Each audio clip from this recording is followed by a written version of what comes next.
Hey folks, I wanted to take a few minutes here and share some news with you that I learned earlier this week.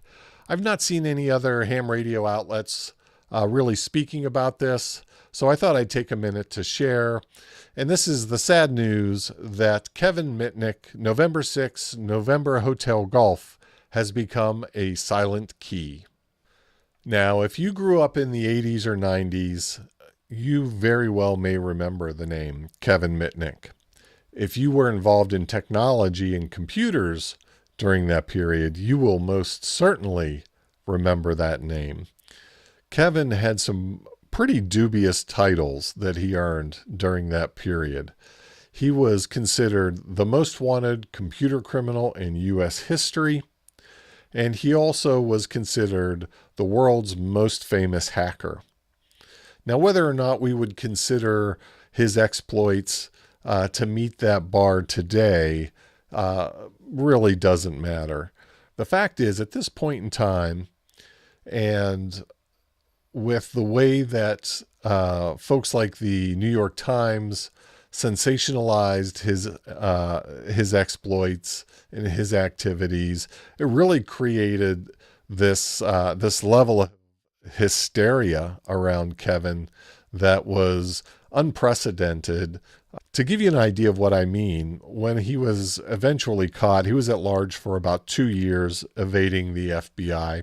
But when he was eventually caught and imprisoned, he was kept in solitary confinement for a year because the warden was convinced that he would be able to breach NORAD computer systems and launch nuclear missiles by whistling through the public switch telephone network.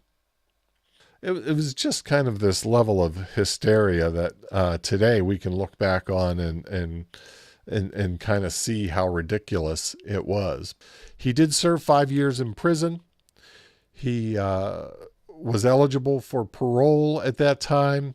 He did have 3 years of probation after his imprisonment, and a condition of his probation was he was not allowed to access the internet or devices that could access the internet for a period of 3 years. Another bit of notoriety has to do with Kevin's ham radio license. While he was on probation, I believe it was 2 years into his probation, he petitioned and went to court with the FCC to regain his amateur radio privileges.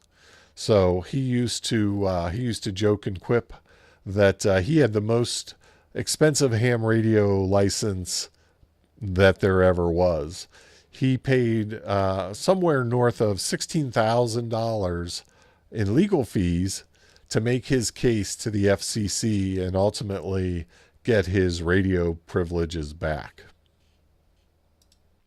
For those of you unfamiliar with Mitnick, a little bit of Googling will return a trove of information.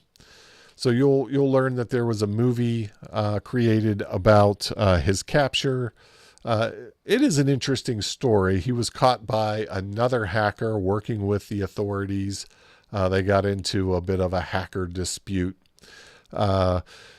He wrote several books. I would suggest looking at either Ghost in the Wires, which is a bit of a memoir.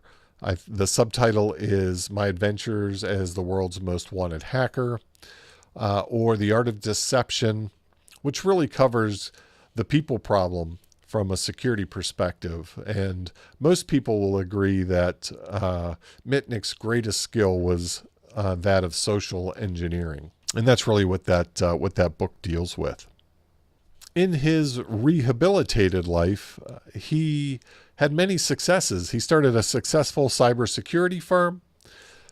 He was a very sought-after public speaker for conferences, keynote speakers for computer and security type conferences.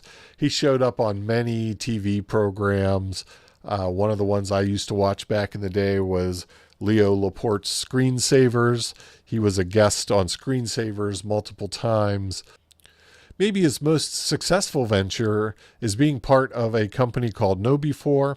He is the chief hacking officer, and I believe he is one of the founding members of the company.